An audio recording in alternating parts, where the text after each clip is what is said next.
This is Sam from WalkfloW Productions, and today I'm interviewing Patrick. I am Brendan from White Rose.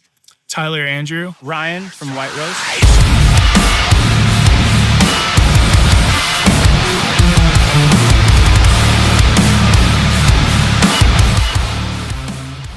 So what influences you into making music with White Rose? Honestly, I got really into music after my first concert. The first one I ever went to was Under Oath and As I Lay Dying back in 2010. I know that's the weird band I'm doing it now, but either way, I fell in love with bass back then, and you just kind of started following my influences, seeing all the shock rockers like the Paul Gray, the Slipknots, the Marilyn Mansons, and I kind of wanted to be like that, but here I am doing the metal and just chasing my dreams. I grew up in the 90s, so a lot of Deftones, a lot of Korn, some of the more edgy 90s stuff. That's kind of like what did it. Thornhill, Heaven's Gate out of Australia, Darko. It's always jamming Darko. The band Avenged Sevenfold. I've got the Revs face on my hand, 2 from Sleep Token, and Brooks, who's the current drummer of Avenged, and kind of seeing things that they do, learning some of their sticking patterns and trying to implement it into our stuff. We all grew up as the kids with the headphones on. For some of us, that is the therapy. That's kind of like what it stemmed from. And then it was just like with all the medical jargon we were using in promotion, just kind of like all fell into place. And that's why we wanted to do like a rebrand as a pharmaceutical company. A message for your fans?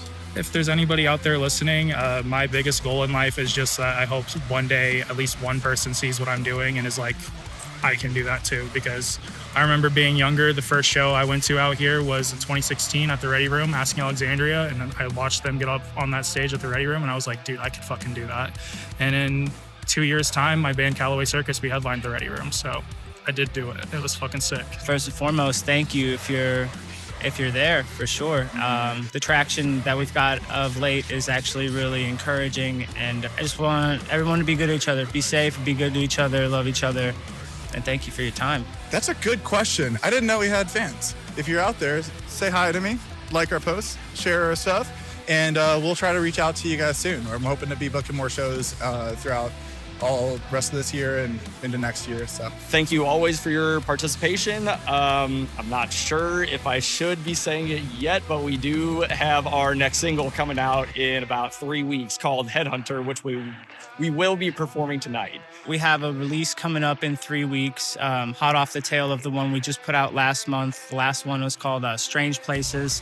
This new one is called Headhunter. It's a lot beefier, definitely a little bit more aggressive, and just kind of like a ass beater summer song.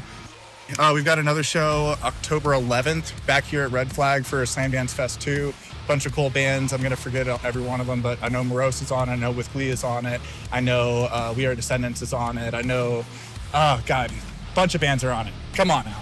October 11th, right here at Red Flag. We're very lucky to be able to work with our good friends Caleb Freehot and Ben McGinnis. I was in a band with Ben McGinnis for years, so we have a couple more singles coming out and then some studio time with Ben and Caleb hopefully at the end of the year. But yeah, just dripping out some more singles, so be on the lookout for that.